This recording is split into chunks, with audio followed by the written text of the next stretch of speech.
Yeah. Good? All right. We're going to go live. It's official. Going live. We're on the internet. Mod City. Surfing the wave. Hopefully everybody has got the link out there. Let's switch over to the Henry Cam here.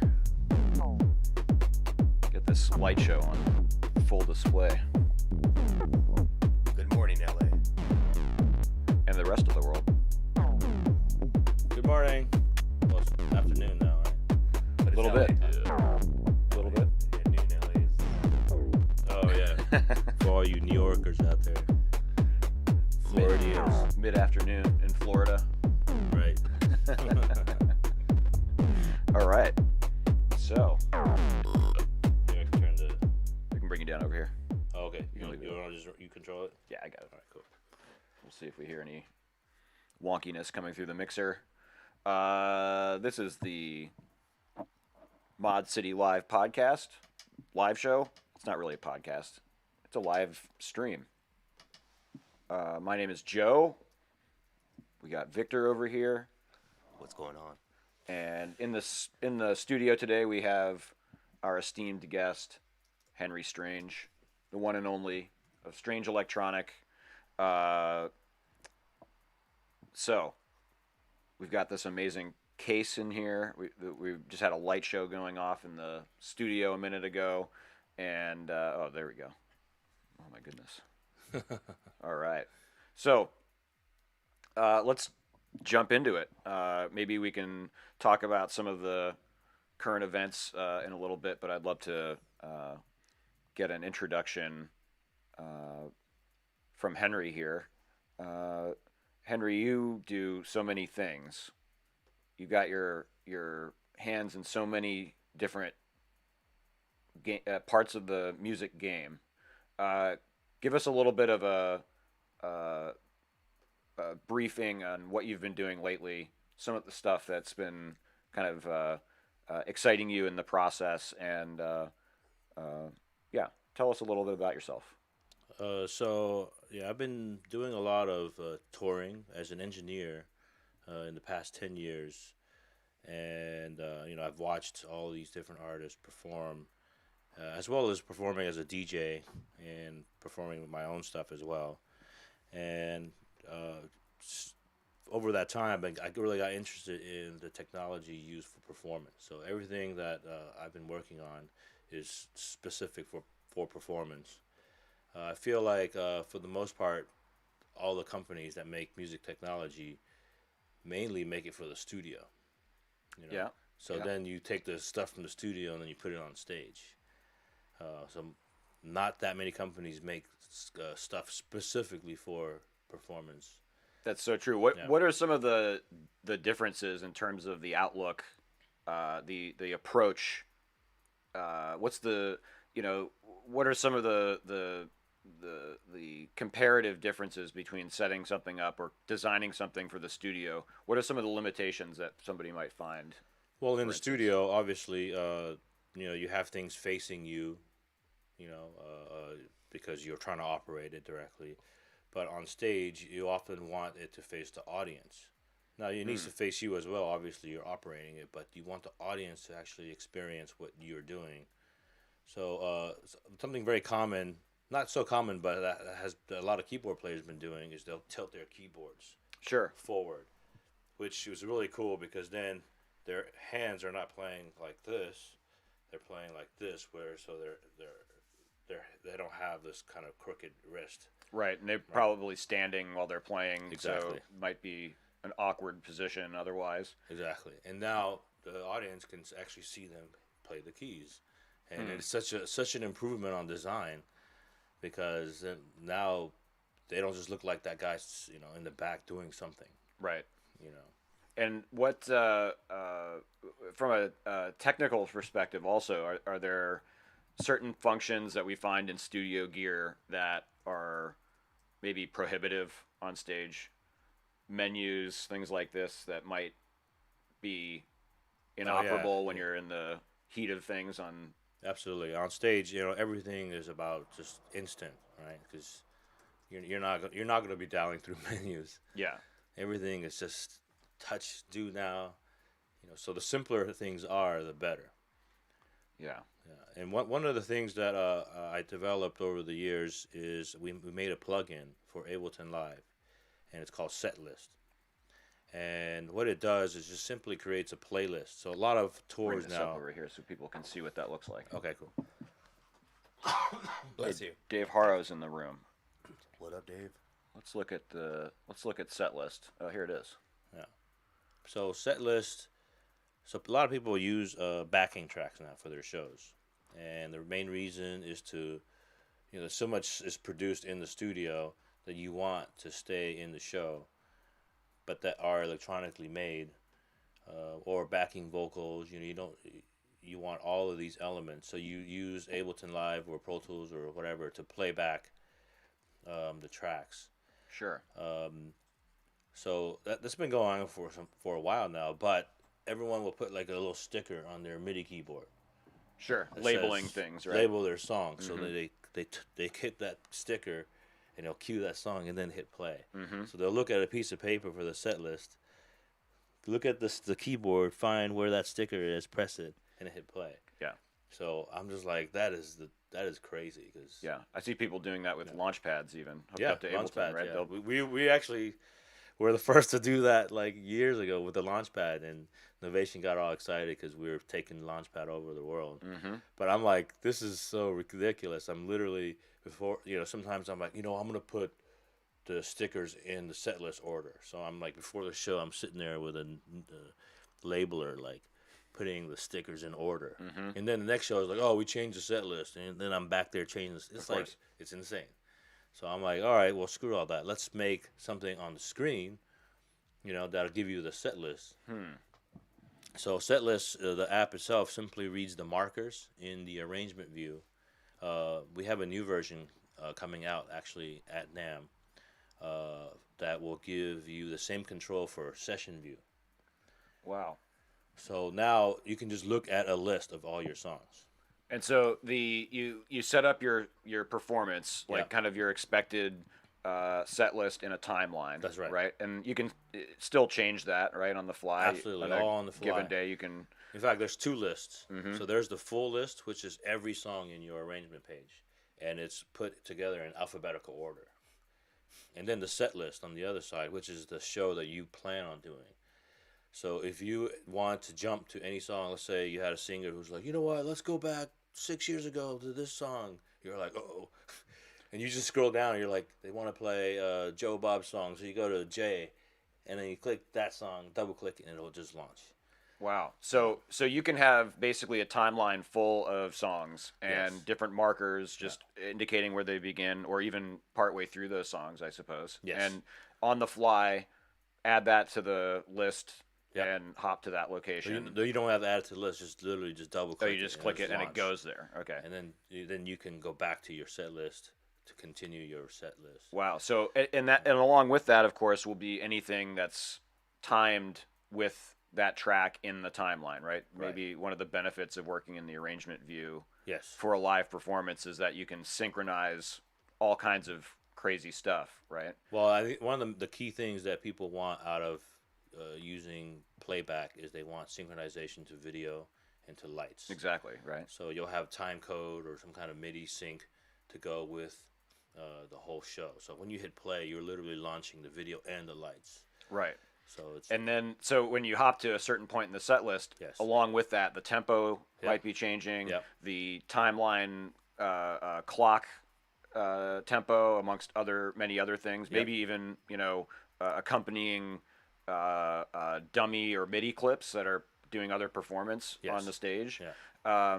All from just the quick click of a button, as opposed to having to set this all up beforehand. Right. Move your whole, segment of the tracks around in the timeline. Yeah. You can just do it all. Yeah, I mean, if you ever just try to even sift through your scenes, while you're performing, Sure. it's Oh difficult. yeah, you know. potentially nightmarish if you have a. Especially if you have hundreds of scenes. Yeah. I have hundreds of scenes. So now in the set list view, you have your scenes organized in alphabetical order. Wow. Based on the name of the scene. Sure. And this could even, of course, connect to all of your external gear, right? A lot of Right. live shows are probably Yeah. sending program change messages Absolutely. and all kinds Yeah. of crazy stuff all over to different musicians on stage, so Yes. that when so and so calls out, I want to play that song, you just hit that button. Everybody on stage's system Right. all of a sudden is ready to go. No one on stage has to think about it. Nope. And On top of that, there's a app. Well, it's called Mira, which is a Max for Live's iPad app. Mhm. So you could have the set list broadcast to all the different iPads on stage. oh, that's So handy. all the musicians, as you are cueing the song, they can watch you go through what you're doing. So let's say, or you can have another screen like on the floor. That's cool. So instead of a piece of paper, You get what they're thinking in a sense, so it's even another way of feeling what's going to happen. no, exactly. In fact, there's like if you have the artist looking down, typically they're looking at a piece of paper, and it's dark, and they're kind of like. Sure. So then instead of having an iPad that has the set list with you actively choosing the song, it's like this is a no-brainer, And then they're like, "Oh, okay, we're playing this song next," Wow. you know. I suppose even lyrics and things like that could Yes, be tied all and to that. that's actually we did that too before, yeah. Wow. To have a teleprompter. Far out. And Yeah, a lot of rappers like that because they're all too stoned to memorize their lyrics. What? No names. what does it take to make a piece of software like that? I teamed up with Icaro Ferrer. Oh, okay, yeah. Yeah, you know him. Yeah, we had him Spectral Audio. We had him on a live stream a few years ago. Yeah. Back when we were in a different space, and He's coming to town too if you want him back. for NAMM. Right after NAMM. Oh, Yeah, fantastic! we're All right, gonna well, be doing some more stuff together. yeah, we'll have to get him in. Okay, cool. That'd be fantastic. Yeah, and of course he's a mad genius. Yeah. Behind CV Toolkit. CV Toolkit, Spectro Audio. Yeah. He does all kinds of amazing tools and gear, and he's also an incredible musician. Incredible. He's lives in Brazil, right? Yeah. Yeah. Sao Paulo. Yeah. So him and I, he did all the programming, and I did all mostly concept and design. That's great. Yeah. Yeah. I'm not exactly a programmer myself. I'm an integrator. Sure. Always in the middle. The lighting guy looks at me, the sound guy looks at me, and everyone looks at me to like connect the two because they don't get along. Yeah. That brings up an interesting point that you are managing a lot of stuff at a time, and collaboration and finding the right people for the right job seems to be one of your strong suits, one of your like real areas of expertise. You have aside from being a great musician and technologist, you're also a great manager of. Yeah, I try to be. people. I don't want to claim to be a great manager. Well, But, I'm going to claim it. Talk about like how important it is to delegate responsibility in a big project. Right, like this. right. Yeah, especially on these tours where there's literally 100 people traveling together. And there's these departments. It's the most interesting about the touring world is that the sound department don't talk with the lighting department, don't talk with the video department. So they all show up to rehearsal, and at some point they have to talk to each other, right? And there's always a liaison of sorts to actually do that communication, and that is what my job is. Is there a history of beef? No, it's between not those even a departments, beef. or- It's just kind of like, this is my world, that's your world. This is my lane, that's your lane. Right. If your lane fucks up, sorry, pardon the language. That's okay. Okay, your lane is messed up. That has nothing to do with me. You get fired, not me. Right. So Yeah. everyone plays their role. Creative people aren't always the most communicative Yeah, people, especially in the technical absolutely. side of things. So it's useful So- to have somebody who speaks the language, right? Exactly. So I would often deal with the artist directly. So the artist will pipe all of his or her creative ideas to me, and then I'll distribute that to the audio department. There's also a lead like lighting and video, so all their creative things connect there. But then the audio has to sync with the video. So when the artist disappears, then I become the middle guy to connect those two departments. Mm-hmm. And who are some of the artists that have been enjoyable to work with? People who you've been in the room with, Yeah. and have amazed you with their awareness of the technology, or even just they're enjoyable and fun to work with. I worked with Drake for many years, and that was very enjoyable. Drake is just an awesome guy, and the whole team is awesome. And I worked with Kanye for some time too. Not so much on the road, but like building stuff or sound design and stuff like that. And he's a little nuts though. It's okay. I'm not revealing anything. No, I don't, yeah, no trade secrets here. I was Mike Posner's DJ for a couple years. Oh, and wow. that was a blast. That sounds fun. Yeah, it was super fun. It was just like a party, and we did all kinds of cool Ableton tricks where we were jamming with Ableton more than just like running tracks. So that was super enjoyable because I enjoy how live it was. Is it nice to have an opportunity to experiment on stage like that, or do you like something that's a lot more cut and dry, set to go? Depends on the role. If I'm on stage, I want the freedom. Mm-hmm. And if I'm off stage, just kind of delivering playback, if it's the same every night, it's just easier for me. Mm-hmm. What's that? What is that role, playback? How does that work? So It's playback, something that people I think don't have a clear. so basically, is a hybrid musician / engineer that runs the backing tracks, typically on the side of stage.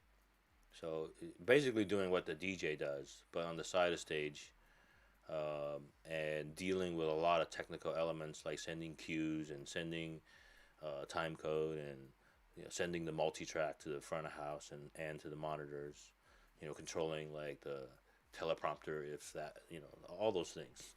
And what are some of the complications in that? Like it people might think, oh, you're off the side of the stage, nothing could go wrong. Well, everything can go wrong, because if that device, if playback doesn't work, we're dead in the water. Right? There's two things that can ruin a show: one, the artist not showing up; two, playback not working. Right? Everything else, if the lighting goes haywire, the artist can keep rocking, right? Sure. And then the lighting comes back. If the video loses sync, no one really cared anyways. But if the music stops, people start throwing stuff. Yeah. So Yeah. So the job of playback actually is not very difficult. I mean, you're dealing with a couple of laptops, a couple of interfaces, but no one wants the job because of the liability. So you don't have to load in big speakers. You bring in a couple computers, but that job is like so critical, because if you don't pull it off, everything else is a fail. All the crazy setup, all the lights, all this money you spent to build this whole thing, and the music stops, the art is coming straight for you. Right. So it's a high pressure situation. Exactly. It may, everything could be set up the right way with Exactly. all the preparation for you, and Yep. if something happens, Yep. they're all coming back to Yeah. let you know. Exactly. So Wow. it's the same for a DJ, right? If DJ Yeah. computer crashes, which we all seen before, the crowd is just standing there like, uh-oh. Yeah. Then your live and improvisational skills really kick in, right? Right. Like, how do you handle that? How do you handle that? moment? Yeah. Yeah, that's So playback is even tougher, because it's not then the improvisational skills goes to the artist, while the artist is furious. right. They're unexpected situation where they're left out to dry, and Yep. and That's right. now they have to tap dance for the Exactly. audience, and you're right? on the side, and so they're the ones who's getting laughed at, right? right. So. That's funny. Yeah. Well, that sounds hectic. Now, why do you need a couple of laptops? Why don't you just have one computer back there and take it out of your backpack? Just and for ready to everything go? we just said. Just plug in the 1/8" cable. Yeah, just because you want one to run the show, and two, in case the first one don't work. So the second laptop is literally there as a fail-safe. And how does that setup work? Like the show falls apart and you boot up Ableton on the second computer. Oh no! So we have both computers running simultaneously. We use an audio interface made by iConnectivity, the Play Audio 12, which will allow you to real-time switch between one computer to the next. Oh wow, That's great. Yeah. like there's an actual switch on the hardware. Well, the way it's set up is that It's like an aggravated the device. no, there's two computers separately, and the first computer is creating a sine wave, and the Play Audio 12 is listening for that tone. And if that tone ever disappears, it will automatically switch to the second computer. Wow, so that's part of the the driver system or something for the hardware. No, the automatic Play Audio does that. 12 is designed specifically to do that. Wow. It's iConnectivity. I do a lot of stuff with them. They're another company I feel like is building technology for performance. Sounds like it. You know, as opposed to like just studio gear. They do studio stuff too, but they actually are building tour specific gear. Because before, again, we were bringing Motus and we're bringing a switcher and we're bringing all these little pieces from the studio. But now we actually get gear made for the stage. Yeah, I would envision, I think, a mixer with a couple of computers plugged into it, synced up, Right. And what how Well, do you that go? will work It has for to a work DJ. faster, right? That work for a DJ, but right now we're dealing with multi-track. Right. So like the Play Audio 12 has 12 outs, so it would switch all 12 channels. You know, well 10 outs technically on the back, so it'll switch all 10 channels. Wow. You know, so it's pretty amazing. And when it switches, you can't hear it. So your computer goes down, your second computer is playing, no one knows except you. So in the middle of a song, That's right. everything could crash. That's right. On one computer. Yes. And the audio interface just seamlessly. Yeah, if someone unplugs your USB cable, it keeps playing. Like you don't even hear a thing. Wow. Yeah, so it's pretty amazing. Like, again, completely useless in the studio or anywhere else, but on stage. At least that feature is right. Yes, The hardware might still be useful. But absolutely. But that feature, that's a stage feature. You know. yeah, it might be useful, I suppose, if you have like a really high value client comes in and you don't want your computer crashing to be a problem. Right. Maybe you shouldn't have your computer crashing first off, but whatever. Yeah, I mean, and the fact of it is, happen. computers are way more reliable now. Sure. You know, solid state drives, and right now we're running computers not as peaked out as we used to be. That's a smarter way to go. That's what I was gonna say. Are you running all the computers at Oh no, we try to run them 50%, as low as we can. Chill. Yeah, as chill as we can. And if things start taking more processing, we'll just use a whole nother computer. So there'll be rigs out there that have 5 computers. Just to do all the multi-tracking and live effects and things like this. And auto-tune. Yeah, that's So auto-tune somehow became the playback guy's job. Oh wow. Yeah. Strangely enough. Mainly because all the syncing of the pitch is easily done in Ableton. So when you cue a song, it cues the pitch too. Sure, it plays the a MIDI clip or something that's Exactly. playing the melody or whatever. Yeah, and everyone's using software now for auto-tune. Somehow the hardware stuff hasn't really beat the software even on stage. Huh. Yeah. That's wild. And I with that type of a setup, you have to have low latency and Right. all of these things. That it speaks to the what's the right word? The robustness of the interface that it can keep up with all of this. Yeah, absolutely. Everything has to be robust Yeah. because everything's traveling too. Yes, sure. So it's like shaking around, and anything could get damaged. Someone might step on something. Absolutely. Okay, very interesting. Yeah. So in a lot of ways, we carry double everything. So even Play Audio 12s, we have one in the backpack, right? Because luckily it hasn't ever failed on my watch, but we always keep a spare because when you're at a desert party or in the middle of nowhere, it's in some country, and you're like, oh, I need to get this cable. It's probably impossible. Even finding a MIDI cable is like very difficult in many cities. Yeah. Believe it or not. Yeah, especially these days. Yeah. Everyone assumes it's a USB cable that you need. Right. Yeah, so That's true. That's really fascinating stuff. I think there's a lot of considerations that go into that, and each show is going to be each artist's tour, I guess, is going to be different Yes. because Yeah. some people are going to have those live keyboards that need to be program changed with some sort of information in the project. Some might just have a backing track and a mic. Right. So that, a lot of considerations there, and every project must be a new challenge, I imagine. Absolutely. What about your hardware experimentation here? So, I think because I've been a liaison, so to speak, with lighting and video and audio, I've kind of taken on the role of being someone interested in all of it. A lot of audio guys are like, oh, they don't talk lights or video at all. But I feel like all of it is in the same line. So you have the music, which is going to go with the lights and going to go with the video. At the end, it's always really one end result. This is the show. So I got really interested in designing products that connected those worlds, connected audio and lighting particularly. Another app that Hikaru and I built is called MIDI Lights. And we have yet to release that, but we've been using it for installations, art installations that we've been building. We have an art installation at like EDC. It's called Cloud Control, which is these giant beach balls, and the whole thing is driven by Ableton Live, using MIDI lights.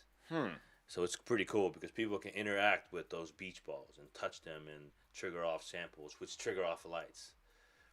And what better app software to use is for Ableton is for that kind of music control, So the ability to give it light control too, to me, really sealed the deal, because now all of a sudden you have this immersive system, that has audio and lights, and ultimately can be video as well. We've been doing sync to Resolume and stuff like that. Yeah, and those that sounds like a really wild project. Is that touring with EDC as it goes around, the world and so such? far we've been to Vegas and to Orlando. We'll be going to New Mexico. Wow. Yeah, and hopefully building a whole new project for EDC Vegas this coming year. Yeah. Wild. And so these are interactive beach balls, effectively? Yes. Were they wireless? No. Okay, they were attached to something. Yeah. It's a giant structure. It's like 30 by 30, and and the kids just basically, the funny part about it is the interactivity happens maybe, early in the evening, and then all of a sudden all the drugs kick in, and then they just lay down and watch the light show. I see. So that works. So do you have a special area carved out for this project? What do you mean? Oh yeah. So there's an area called Pixel Forest at EDC, and it's basically all light art. Yeah, it's pretty cool. That's really cool. In fact, it's become a favorite amongst a lot of, because you go to you go to EDC to rage, right? And you go to the stage, it's like Mm-hmm. At some point you want to chill out, and people will lay in the grass somewhere, but then it's always in like these weird corners of the space. Now we actually created a space. So, all right, when you need to take a break from the rage, you come over here and you enjoy art. Sure. That used to be the ambient room at the raves. Yes. Right. Yeah. You get your fill of That's right. jungle and drum and bass, in your face, and then you slip over to another. So this is in the same vein as that. Yeah, it's a lot deeper though. But now it's not just ambient music; it's ambient lights. Yeah, that's really cool. So you get to lay down and actually enjoy just the visuals. They typically, you go to a corner and your friend does the light show for you. Yeah. Yeah. Now Exactly. There's a whole section of EDC just for that. Wow. Yeah. It's a smart business move. Sounds like a fun part of the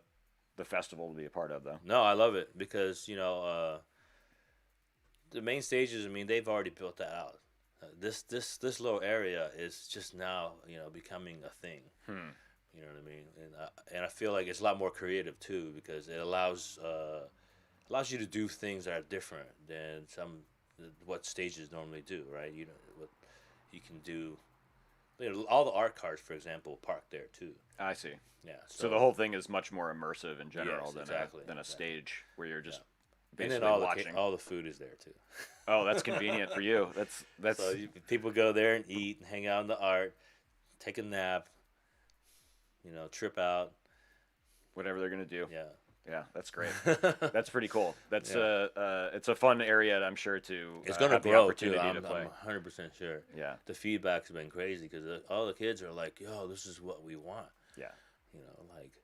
Like the main stage. Yeah, sure. Like there's That too, yeah. 7 of those.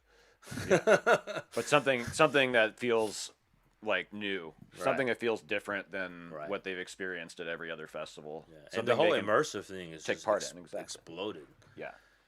People want the Meow Wolves of the world now. Oh yeah, of course. That's the that's what we all have to keep up with now. Right. So it's a very cool bar though to have set. Absolutely. I think it's amazing because going to college, I was into avant-garde. I was into just crazy noise stuff, and actually, I was really into modular even then, and doing like location sound, like in a staircase or something, using natural reverbs and whatever kind of off the wall stuff I was into.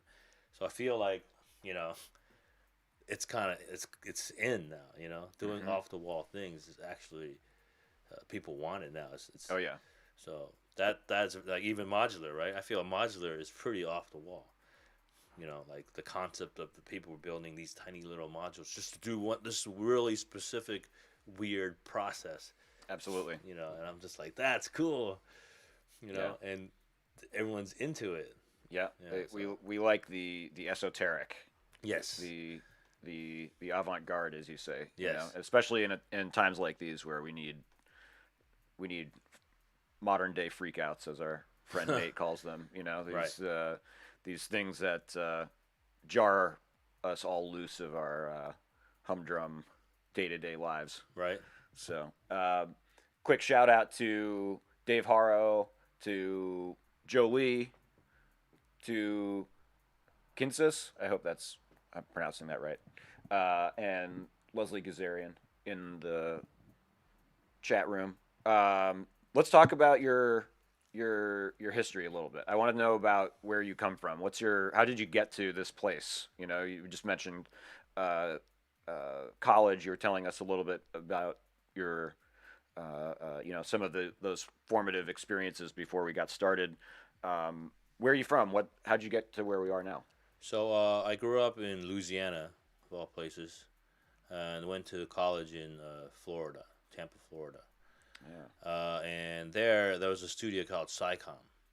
And what was really cool about that studio, SciComm stood for Systems Complex for the Performing Arts, which is really weird. Actually, that doesn't even sound right. Yeah, it's just Systems Complex, really, SciComm. And it was one of those avant-garde studios from the 70s, late 70s and 80s. Where like John Cage visited, and they were really pushing, weird stuff. Like I went through like the store, this basement full of papers, like people wrote. It's a college, so they have all these really documented stuff. And one of the guys who developed interactive water jets worked there.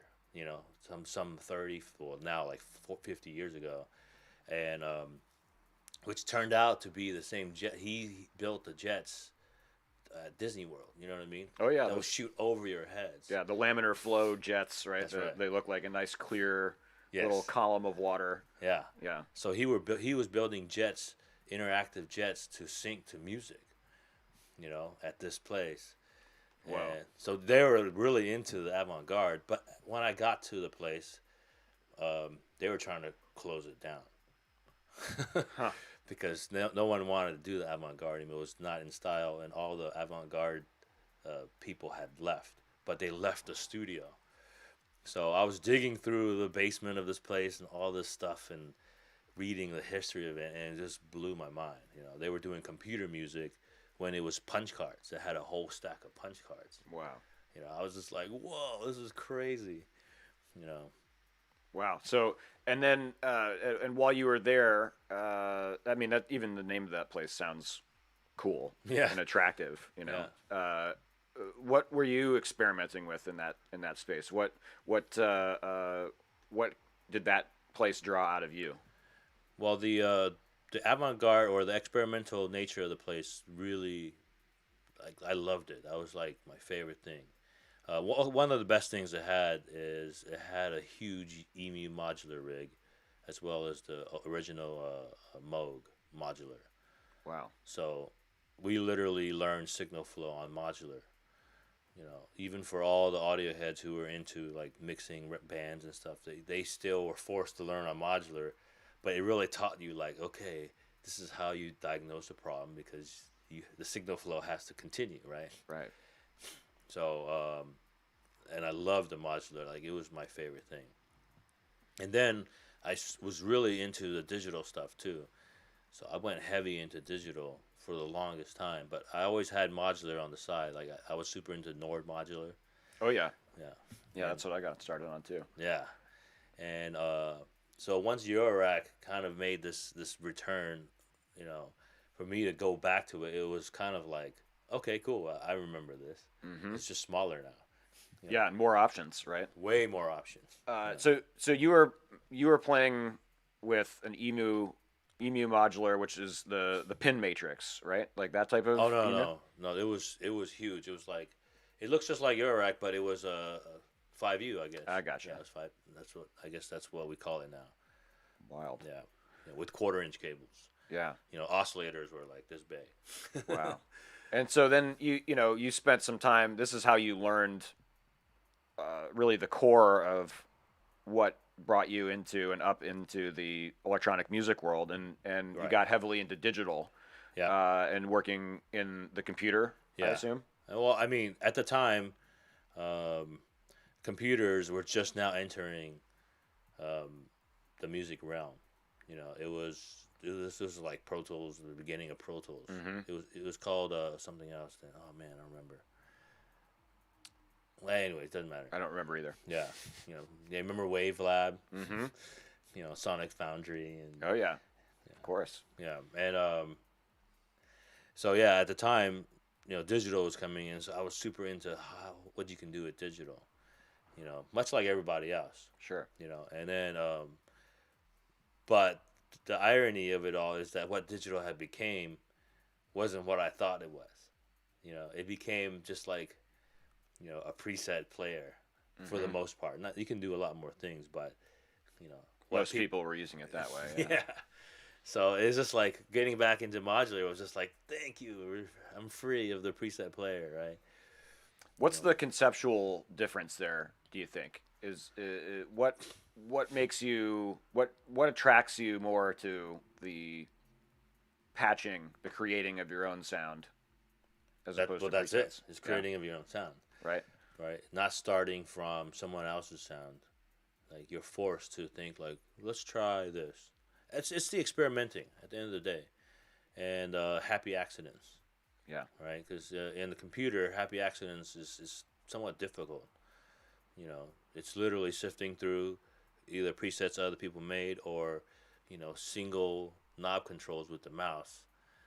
So the speed of accidents it's just too slow for you to be like, whoa, I didn't mean to do that, but that's amazing. Mm-hmm. But with this thing, you sit there and you're like, oh, okay. I mean, within a minute, you can have something that's phenomenal. And plus, this doesn't eliminate all the digital things. It's a perfect complement. It's a compliment. Yeah. Like perfect example. A lot of my friends are all Ableton heads, and now they can sit and jam in Ableton. I can jam on here, all sync at the same time. Be like, hang on, stop. Let's record that real fast, and do it in real time. Mm-hmm. Right? Okay, next. There's even an open source Ableton Link module. Right. So you can have. Oh, for what? Eurorack. Yeah, Okay, I didn't know that. it's been in development. It might be done now. I need to look and see. I'd need to look back and see what's going on with that project. But Yeah. yeah, last I saw it was an open source project and not necessarily the easiest build, Right. probably. And Yeah, that sounds kind of crazy. you can imagine the complications with trying to log into a Wi-Fi network via a module or Right. something. So it's got its complications, but it's not like wires are really a problem for use in modular though. So syncing via MIDI or CV from an audio interface or something is pretty easy too for those jam sessions. But, Yep, absolutely. But so very nice to have that mix of the power and the tone. Yeah, one of the things about modular I really love, especially with the modules that are out now, is that for all the music I've made in Ableton, we'll stack plug-in after plug-in after plug-in to get a sound, Mm-hmm. And I find a lot of the modules in Eurorack have a sound. So, and once you dial in that sound, it's like you don't have to add this extra distortion. You don't have to add this extra, you know what I mean? Mm-hmm. It's like where you're stacking plugins. So your sessions are way smaller.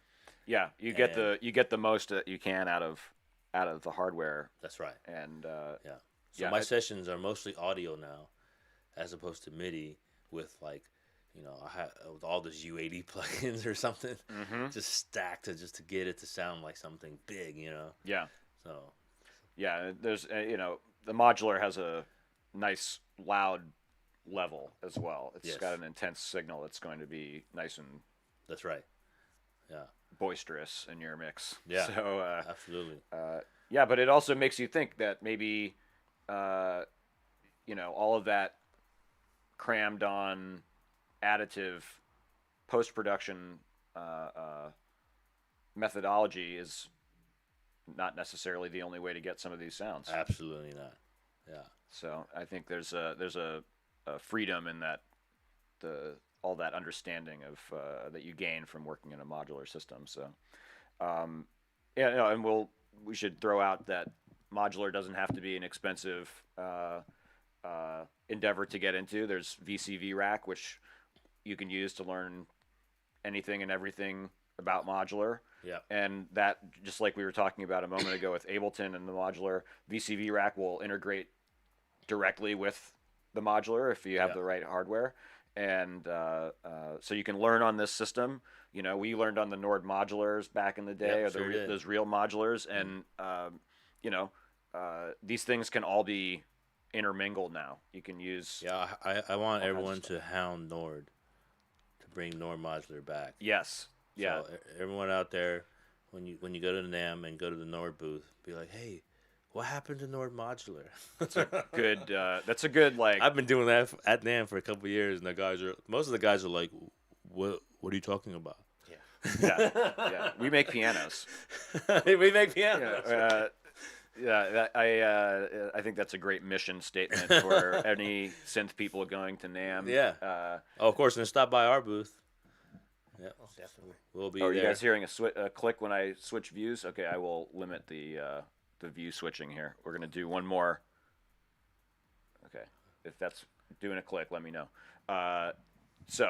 Another shout out to everybody in the chat room right now. James Porch, Mac Mister, how you doing? Yebot, Sworn 64. Thanks for coming in. I know Sworn 64. Oh, you do? Yeah, he's a Lightstorm user. All right. He has the coolest Instagram post. So is it at Sworn 64? Yeah. Shout out at Sworn 64. Yeah, Go check out those Instagrams. I'm trying not to repost everything that he posts because it all looks so cool. Man, all right, we're gonna have to check that out. Yeah. Okay, let's bring this camera over here so we can see what it is you're doing a little closer up, and hopefully we will not get any weird clicks. Give me a report, Mac Mister. We've had a couple of, microphone impact, so that might have been what you heard. Okay, yeah, I think it was just a bonk to the microphone. Okay, so let's move this camera over here, and we're upside down for a reason. Really, so that we can see what Henry is doing on this system. And this is kind of tipped forward for a reason, right? Yep. So this case, it was originally a collaboration with Daedalus. So we had built this for him about in October of 2018. Yeah. Daedalus, who is the newest professor at Berklee College of Music in Boston. Yep. And he is one of the few that performs regularly with Modular. He DJs with Modular, which is, I don't even know anyone else doing that. Oh, he DJs with the Modular, Yeah. huh? He plays full tracks? He plays full tracks. Wow. Yeah. That's So Modular dedication. Totally. Yeah. That's awesome. So we built this case for him to tour because he needed this angle, to have, because his audience is used to watching him perform. Like, that's part of his show, right? It's just watching his hands move and do all these crazy things. Absolutely. He's with the mono originally. Sure. So he wanted something that had lights, that had the tilt, that had the face, and so we had already built a Lightstorm. This whole system is called the Lightstorm. We had built one for me in the studio, and it was a 9U 104 or 107, whatever, wide. Mm-hmm. But of course that he couldn't take on the road. He needs something that fits in a carry-on case. So this is the biggest thing that we can build to put in a carry-on case. And so this is what's this made of? So it's all plexi, acrylic. We CNC these at my house. We have a little CNC shop at my house, and we've cut pretty much all these, piece at a time. Wow. Yeah. So And I want to give a shout out to Max Keene. It's him and I that do Strange Electroinic, and Max Keene is the technical brains behind all of these things, like specific. Very interesting. Yeah. Much like Ikara. Yeah. Yeah. So again, I'm more on the concept side, and sure. And I've been funding all these projects, but he was one who's sitting there day after day behind the computer or whatever. Wow. Behind the CNC. Yeah. Well, we need those. We need these cats to, work their genius and make all these things come to life. Absolutely. Incredible. So when we built this case, originally we were just going to light it up, and the lights were just to be solid, right? Here, we can. I can put it on a solid pattern. So there's banks. So this button here chooses banks. And this is the Lightstorm module. Yeah, this is the module here. So originally it was just going to be a box that lit up, and I thought that would look cool on stage. It lights the performer, right? And oh yeah, so right, you look. Of course, you're looking down at the instrument, and it lights you up from below. Exactly. So if you're at a DJ booth, which is often the worst lit, you're the only artist who showed up with lights. You know what I mean? You're the one who got seen. Smart. And you can put your branding in the front too. Mm-hmm. Right. So if someone's taking pictures, your branding's here, your gear's here, and then your face. Mm-hmm. Right. Very smart. Yeah. So it's a marketing tool almost. Absolutely. Yeah. Get some sort of it doesn't even need to be a proper sticker, just some sort of negative space material to darken parts out. Absolutely. Really smart. So most recently we had we built cases for the Glitch Mob. So they're a big tour. It was an Insomniac tour as well, but their big tour. God, what was it called? I can't remember. Alchemy. Something like that. Yeah. That's of course Edit and Yep. And Craddy. Is he still in it? No, not Craddy. I'm blanking on the last guy. Oh crap! Now we're getting ourselves into trouble. We're in trouble. Shout out to Glitch Mob. it's probably one of the hardest shows to try to integrate into. Their show is incredibly refined and detailed. Oh, the way they're doing it is genius because they're still doing CDJs DJ wise, but they're doing segments, intros and outros, Sure. and transitions and moments basically with modular, and it's super cool because the modular is so crazy dynamic, and on a PA, Oh just yeah, screams. I'll bet. Yeah, and when you drop into the sub, and you have that function one like however many 21s, you're shaking the whole building. Wow. What you don't realize is that when you master a song, you're taking a lot of that away by pushing it all together, which is cool for ear pods and whatever. Sure. But live, the more dynamic, the actually better it is because Yeah. the PA can actually put that out. So having modular live just sounds crazy good. It does, and it's it adds that extra live flair, Right. that extra bit of spice on the whole performance that just Absolutely. fires it up. Yeah, like having a sampler, like if you're doing like what do you call it, drops with your brand, and having a sampler, in modular, and you're patching LFOs into it, it's like it's so cool. Like they were doing that, and I was like, dang, I want to do that. That's such a good idea, as opposed to just playing some stupid sample from a sampler.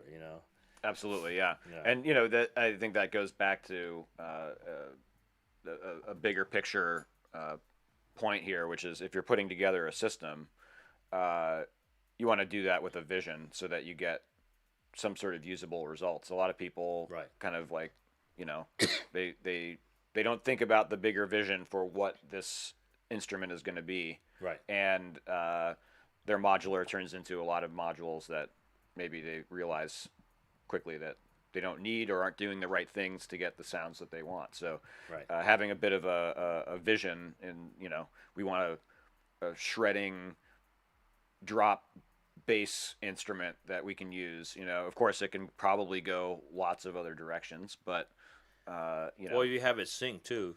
You can Absolutely. have like a whole drum jam. right, so you get those tempo, Yeah. you get the tempo sync for your LFOs, for your rhythm instruments and things like that, and it really almost instantly makes it feel a little bit more produced, Yeah. as opposed to free running LFOs and things like that, which maybe are more. So there's one thing that we are working on, and it's kind of secret, but it doesn't matter. I'll tell everybody. So basically, what we want to do is turn Eurorack into a MIDI controller.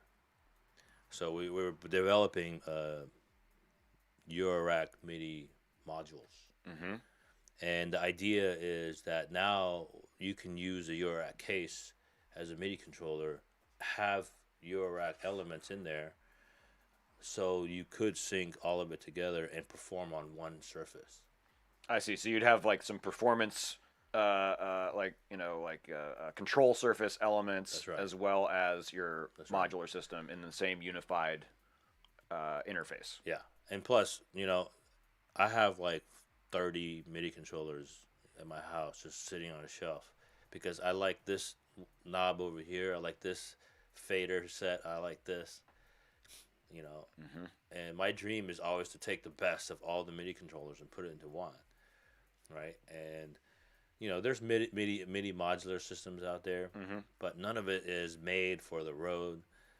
None of it is just so robust. But then Eurorack, on the other hand, you can take all those pieces and lock it in and make it robust. And customizable, even. Exactly. So you put it the way you want to put it. You will put the fader where you want to put it. So pretty excited about that. very interesting. Yeah.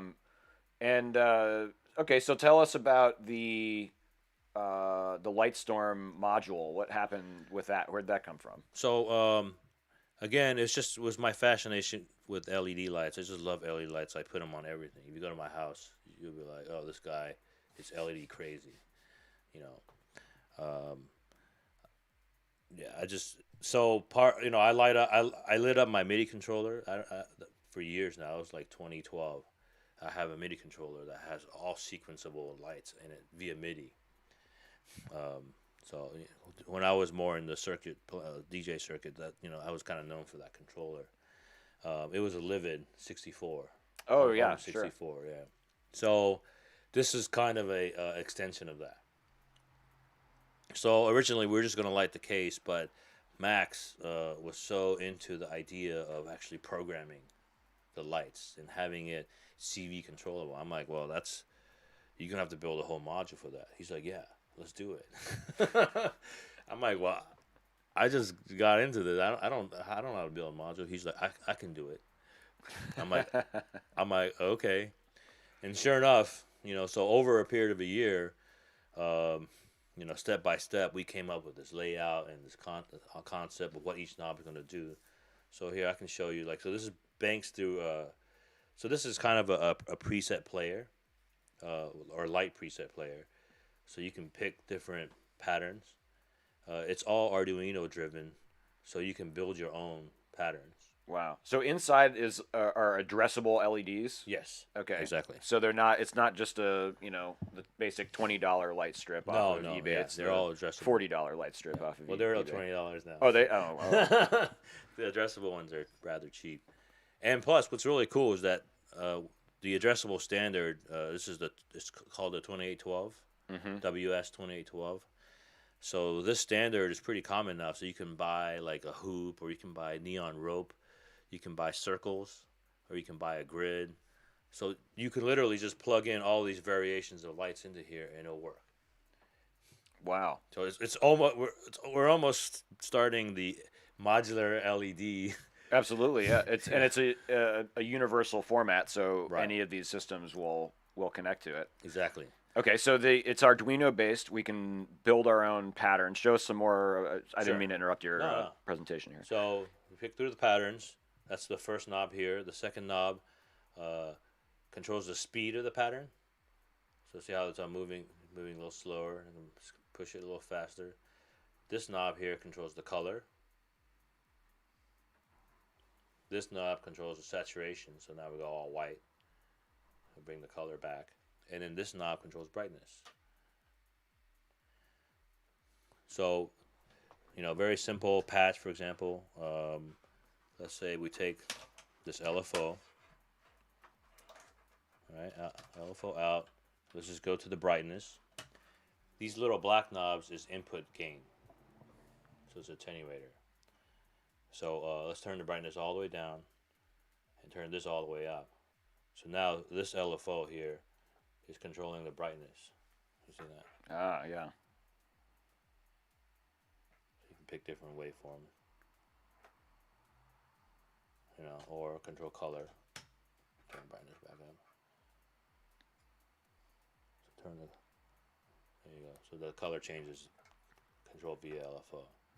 I just realized that the screen is reversed, but we can clearly see the the color change.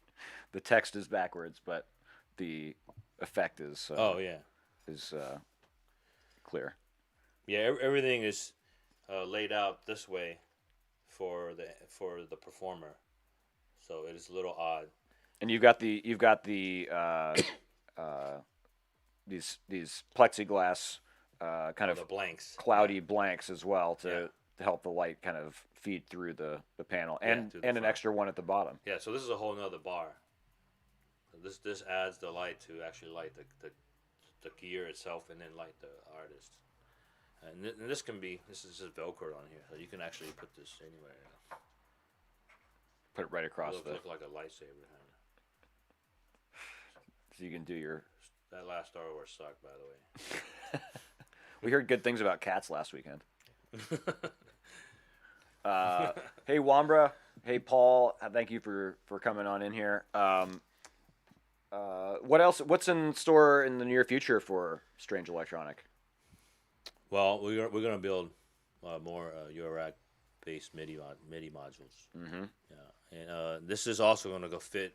This connects two things, because one is that like set lists we were talking about earlier, and all the software that we make. is already reliant on MIDI controllers. Mm-hmm. So now we could start connecting the two worlds together. So you can do CV addressable Yeah. set lists. Yeah. You hit this button and it'll choose the song randomly. Starts flying through them, scrolling through them piece by piece. That's great. Yeah.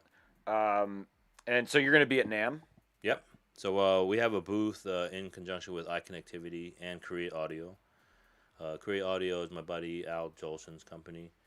That's the nifty case. the new yeah. nifty case, right? Yeah, so definitely keep your eye out for that. That's like a really, really solid way to get into modular. It's $270. You get 2 modules and the case. And the case has a built-in MIDI interface. Yep. And audio, easy audio routing to 1/4 inch, and Yep. Really one of the best bargains to get into modular right now, I think. Oh yeah, hands down. Al's a really cool guy.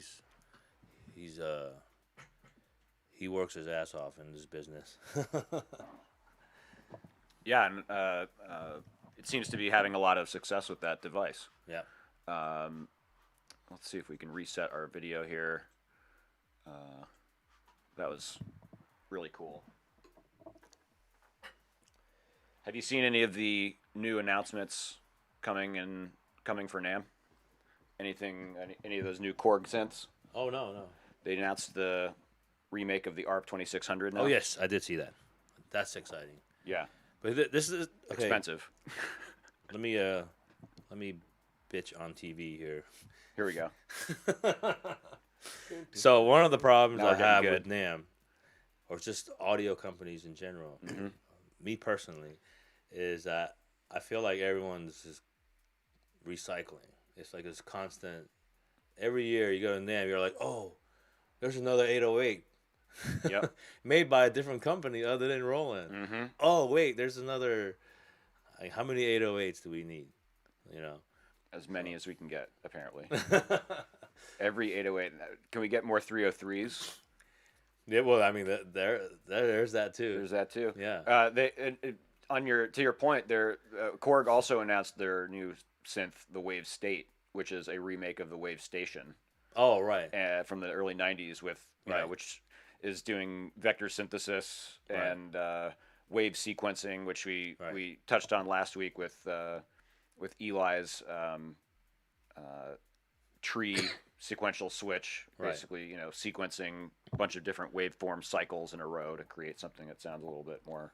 That sounds cool. Rich and interesting. Yeah, I'm sure it's going to be a really sick synth and a lot more attainable than the $3,300 ARP 2600 that's going to be in limited production. But that's my thing. Is like, man, like every company is trying to build something they already built. For sure. It's 2020, and they're building what they made or remaking what they made in the 80s.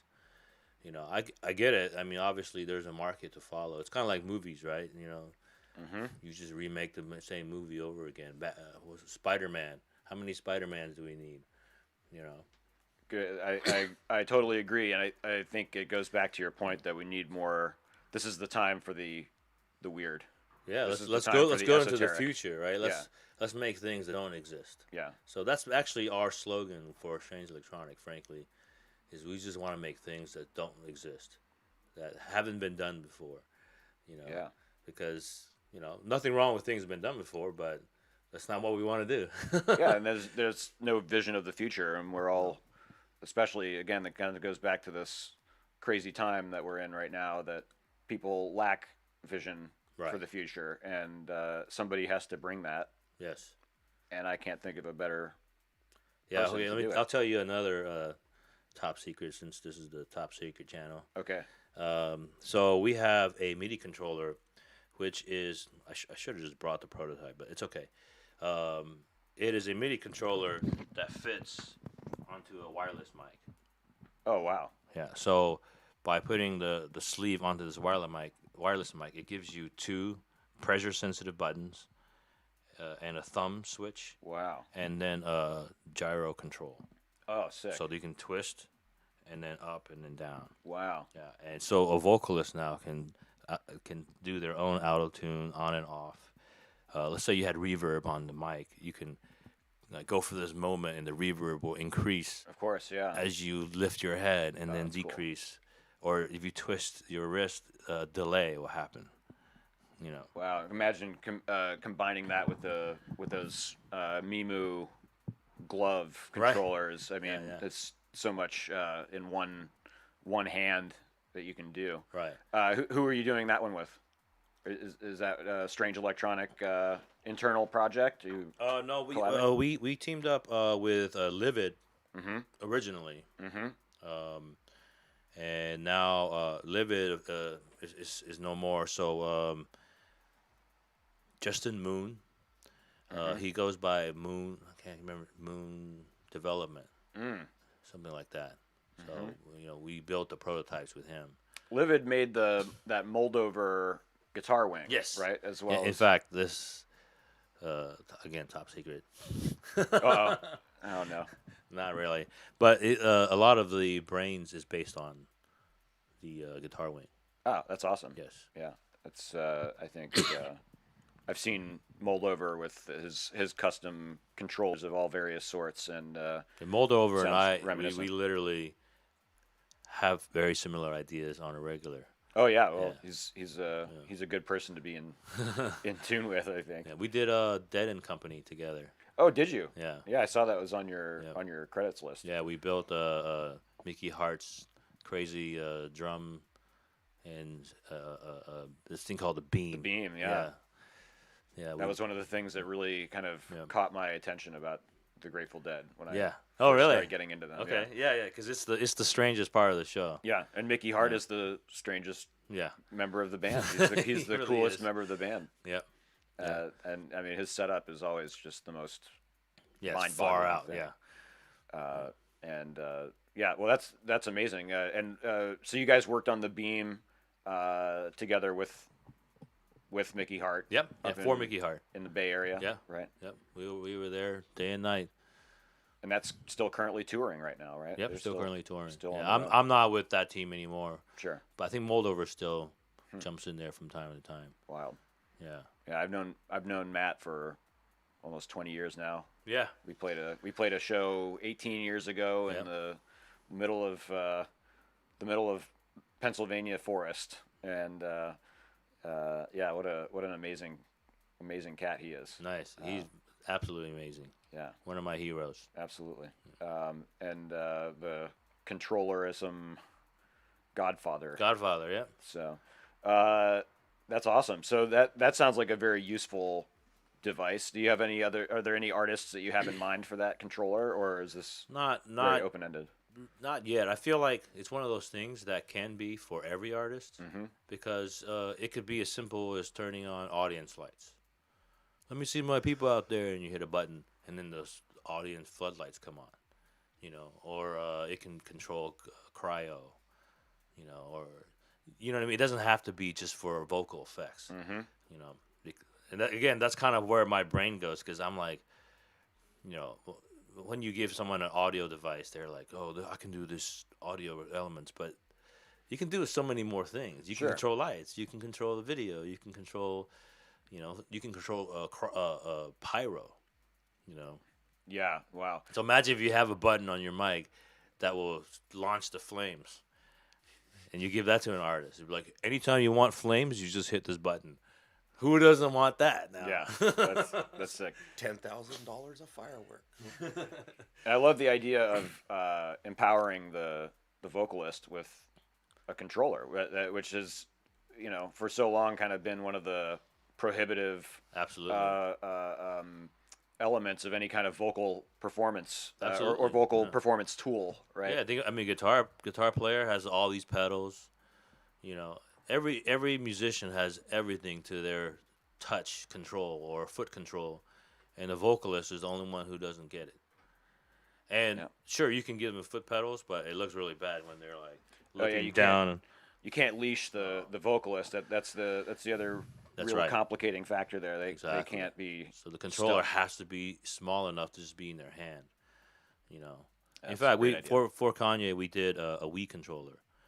So Kanye yeah. had a Wii controller in one hand, the mic in the other hand, and we used the Wii to control all. So he ran all his own vocal effects, and Wow. this was the actual birth of this whole concept. Wow. Was through that, and he was just like, "Look, I can't hold two things while I'm performing. It's too much. I need the Wii controller inside the mic." I'm like, "Okay, we'll make that." Wow. So we made it. I mean, it's a prototype. We just we haven't got it to the market yet. So that's Sure. in the works as well. Has Kanye used that on stage? Yeah. Wow. Yeah. In fact, once he's decided he didn't want to hold the Wii controller, the playback. Laura Escudé was his playback at the time, and then there's many others after that, and so they all been using the Wii controller. Oh, I know Laura. Yeah, Yeah. Laura's been using that Wii controller for a Yep. long time. She's customized it to Yeah, all kinds of crazy yeah. levels. now. That actually all spawned from that event, Wow. because the Wii controller was such a convenient way to do so many different things with gestures, Sure. right? And it took a video game company to build the coolest controller. So true. Yeah, and now there are apps that will read that data and convert it to MIDI. Right. For your phone. When those for your phone even. Yeah. Wow. And when those things were being experimented with, when those controllers first came out, you had to use Max externals, or you had Right. to use some sort of coding, Right. dedicated coding or something like that. So now there's all kinds of tools for mapping USB and Bluetooth game controllers, and Right. that could be used for even more than just the artist Right. performance. You could have the crowd that could be used for some of that crowd control type of thing that Oh, absolutely. you were talking about. Yeah, and I love all that stuff. Well, that's really amazing. Any questions from the audience? I think this has been Oh, that's the audience there? truly amazing. Yeah, Oh, wow. that's the chat room, the amazing chat room. Thank you guys all for joining us. What other things should we know about Strange Electronic? I mean, you do so many different things. Give us some more of the any crazy stories from the road. Oh, boy. Now you really I feel want like to get I feel like I almost missed that opportunity. I feel like this is a great chance to get some Well, sage advice via the in the let's form start of with crazy more stories. like broad answers to that. So the road is very shady. There's a lot of very shady people. And that whole lane, remember I was talking about the lane thing, like where everyone just stays their lane? Yes. Because anytime anything goes wrong, somebody has to take the blame, right? And so people will throw each other under the bus. That's where the term "under the bus" come from. It's under the tour bus. You know what I mean? So the idea is like, if you can do your one job perfectly, then you will always dodge the bullet when something goes wrong. So then if you stay your lane, and your lane is very clear, there's no like, well, that was kind of your responsibility. And everyone wants their responsibilities to be very clearly Yes, laid defined. out, so that no Exactly. one can come and calling and say, Right. "Well, you said after that last incident that you would just take care of this." And, Exactly. It's not in the contract. Exactly. Yeah. Yeah, because a lot of people, because when you get on the road, there's so many jobs to do, and every person added is very expensive. So they want everyone to do as many jobs as possible. But the problem with that, then, the more jobs you have, the more responsibility you have. The more responsibility you have, when things go wrong, the chances of you getting fired for that responsibility is higher. So it's not really in your interest to like, yeah, I'll take care of that. Don't worry about it. Even though you want to be the homie and like, Sure. You have to be very careful and judicious about how you accept those Exactly, things. because sure, you have all like as a playback engineer, you have all the time in the world to help put a sound system, but are you gonna do that? No, because you're like, hey, well, Henry did that part of it. I know it's not his job, but he's the one who did it. You know what I mean? Yeah. So Then the cascade of Yeah. shit starts to begin. yes, exactly. So it's tricky. It's very political because of that. Yeah. Yeah, and then typically people. One of the things about the road too is that You know, it's mostly men, which is gross. And men require laws and boundaries, or they start really going wild. They turn into animals, right? Mm-hmm. So when you put a bunch of men together, and then you travel from city to city, without it's not like your mom's there or anyone's there. Right. No supervision. No supervision, exactly. It just starts getting really wild, and to the point where it's like, you know, scary, right? You know, people do things. You know, you hear, you know, stories from the road all the time. Mm-hmm. Like so and so did this and this happened. It's typically a result of that. You know, so if you have one woman on the tour bus per bus, that will take all that down by like 80%. So all you ladies out there, join the road. It didn't sound like the best sales pitch for. No, I know. Yeah. Yeah, maybe you're right. All the ladies are like, fuck that. Yeah. I don't want to be part of that. It'd be hard to blame them, but it's very interesting how that can diffuse the situation. But I think that's you know, that brings up another question maybe, which is how do you stay healthy and sane in that environment? How do you remain you know, because the road is also notoriously bad in terms of you know, where you have the availability to eat and sleep and when you can rest, and you're taking weird plane trips at, you know, strange hours. And I mean, I think the reality of it is that you can't. The road will ruin anybody in time. So the way to do it really is to, you know, take it in stride. Like, don't. If you take every tour, everything you can, at some point you're gonna fry.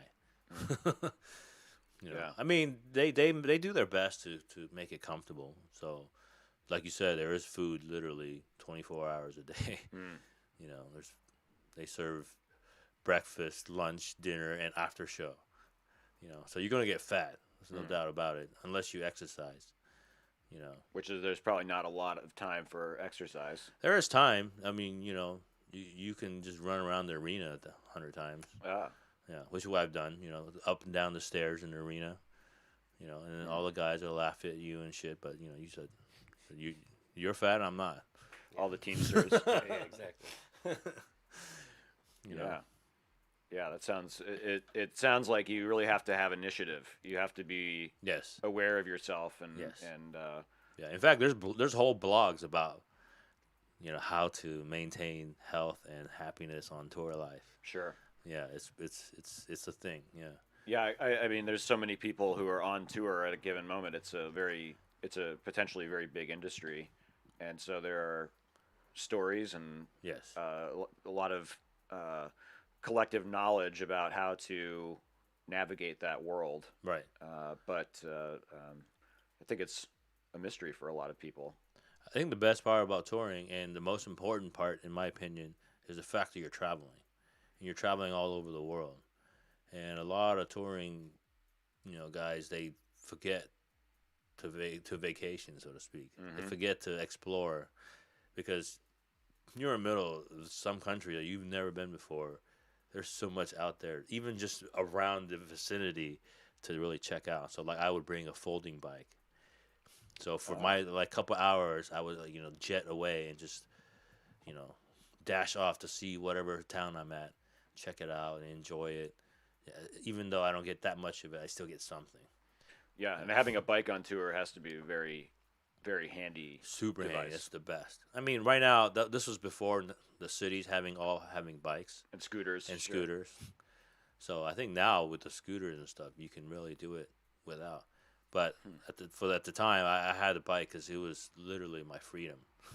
Wow. Yeah, and that's how you you know, stay away from all the guys. Yeah. You get it.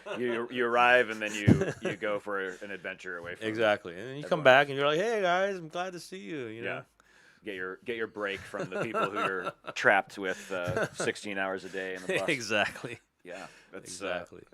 it seems like the mental health is as volatile as the physical health. So, Absolutely. yeah. Yeah. Like privacy is a hard thing. That's Sure. the hardest thing. You only get those on your day off.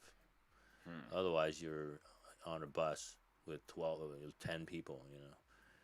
So Yeah, it's a lot of people in a small space. yeah. It's like being on a boat. Yep. It is a boat. Yeah. It's a traveling circus. Yeah. Well, thank you for this. This has been really incredible and Cool. enlightening, and I think I hope everybody has a chance to come and check out your NAMM booth. Yeah, And please come. keep an eye on strangeelectronic.com. Follow at Henry Strange, at Strange Electronic. Yep. Where Yeah. else can we find what you're doing? Yeah, everything Henry Strange or Strange Electronic, all the Google stuff will pull up the appropriate links. Fantastic. Yeah. Yeah. Well, thank you again. This has really been exceptionally enlightening, and I guess we'll mention that up and coming this week, we have NAMM. We're gonna next week be doing a NAMM show, we're not having our own NAMM show. We're going to be having a show talking about what's been coming out of NAMM. At that point, we should probably have a pretty thorough idea of what's coming down the line and what announcements are being made. And so we'll take a look at those. So if you guys out there have any discoveries, anything you see. Well, I have one thing to add. Sure. I forgot to mention. Oh, absolutely. So one of the newest features we added is this Lightstorm Expander. Ah, So now everything that's happening here in this case, you can take out DMX and go to DMX lights. oh, so that's not an XLR no, cable. this is for DMX. Ah, Yeah. So, so if you have a bunch of stage lights, you can literally run the stage lights with the Lightstorm now. oh, wow, that's really And cool. you can do the inverse. That's why there's an input too. So, for example, then you patch DMX in, and then have a lighting console control this case as a RGB light. Wow. So if you have a lighting guy, then they can just simply run this case for you. And when your MIDI functionality comes in here, are you going to connect that to the DMX too? Absolutely. Because that seems like that seems like the right Absolutely. the sensible thing to do here. So really connecting the dots with all of these points on the stage, all of the performance elements. Yeah, I feel like my goal is to inspire musicians to expand beyond just sound. Yeah. Yeah, A that's very one of my- important thing. I mean, it's all connected. I now. feel like I feel like the whole thing is one, with multiple people trying to deliver the one thing, but light, sound, video, like all of it, it's really, it's in line with each other. And I think like you were saying earlier, the people are coming to expect there to be an integration of those things, right? Like with regard to your installation at EDC, Exactly. people want and freak out about those opportunities to bring those things together. Yeah. Really, really cool. So we'll have to keep up and in touch with you and bring you back in here when you have Absolutely. your MIDI modules. Cool. And so next week we have NAMM again, and we'll be bringing you guys some updates about that. We'll be doing our show about this. I'm performing on Thursday at NAMM. If you look up the SoCal Synth Society, Travarsi, who was here a couple of weeks ago, is organizing that show. Nasty Nachos from WMD is playing. Cuckoo. Need I say more? Ricky Tinez. Who else is going to be there? B-Boy Tech Report and the Beat People crew. It's going to be a really interesting show. So if you're in Anaheim, that's going to be in Fullerton, just north of where the convention center is, and you can look up SoCal Synth Society or check out the VCL page on Instagram and such. I'll have all of the notes up there. Black Noise is on Saturday. Richard Devine was announced to as a performer. He's playing an acid set. He's playing an acid set from the posts that he's made. Incredible lineup for Black Noise, and so you guys should check that out. On Monday, there's going to be an event at Perfect Circuit with not this Monday, but the Monday after NAMM on Martin Luther King Day, January 20th. Perfect Circuit is having an event from 5 to 9 with Erica Synths, Moog, Ashen Synth. I can't remember what other companies are there. It's like 8, 9 different companies. You doing any events around NAMM? Playing? Not really. Yeah, right now we're just focused on our booth. Yeah, I guess that's already more than you'd like to have to. Yeah, I mean, I would rather be playing Yeah. instead of being at the booth, but right now it's just the two of us. So Cool. Yeah. Well, good luck at NAMM, and as we said, if you're going to NAMM, please stop by and say hi to Henry Strange and Yeah, check come out on his through. Lightstorm. And yeah, so yeah, well, thank you again very much. This is great. And you want to hear some of the noise from this? Yeah, let's Yeah. turn it on. Let's finish it off with a little music. Cool. Amazing. Thank you. Thank you. One last question from the chat room. What do you guys think of the new Behringer stuff? Well, Let's. I mean, of course, it's amazing because it's based on some amazing things. Let's steer clear of potential legally problematic comments, but the you never know with Behringer, but the gear looks nice. You should know as much as you can about Behringer before you buy it, I feel like, but they're Yeah, I mean, my trouble with Behringer really is just that, you know, they are dodging the bullet of creating something, which is 80% of the work. When you, or maybe more, like, you know, you have a concept and you build this thing and you have to teach people about something new and about how cool it is, and then people start getting into it and they're like, wow, this is the shit. And by kind of recreating another company's thing, you're riding on that wave that someone else had already made. yeah, and it's a complicated discussion because of course we all want people to be able to access these tools more than anything. The spreading of these tools and synthesis and in general is something that we all want, and it just comes with some baggage sometimes, and you know, Behringer certainly tends to take the brunt of the heat for that. Yes. And you know, but of course we want people to be able to get these things and try these things and use these tools. So it's a difficult fringe to be on there, but I think they kind of came in like, you know, with the way technology is right now, it's kind of like they took our comic book heroes and they said, here they are again. Right. And you know, depending on your age, you see this thing and you're like, oh my God, I always wanted that. Yeah, now but you now can have Captain- it for but- a fraction of the price. but now Captain America is green and he's Yeah. you know, Sergeant North America. It's not Captain America, it's Captain USA now. Yeah. Yeah. They just changed the... Sergeant Northern Hemisphere. You know, things are a little bit twisted there, but Yeah. you know, I think we're all eager to see how this influences the rest of the industry. I think you know, we have to. I would personally just say that if you're considering semi-modular at this point, consider the that nifty case that we talked about earlier. And you know, Andrew Wong just announced his you know, starter modular, which they're doing a giveaway for it. Perfect Circuit. You know, hey, go enter that giveaway, get that free modular system if you can.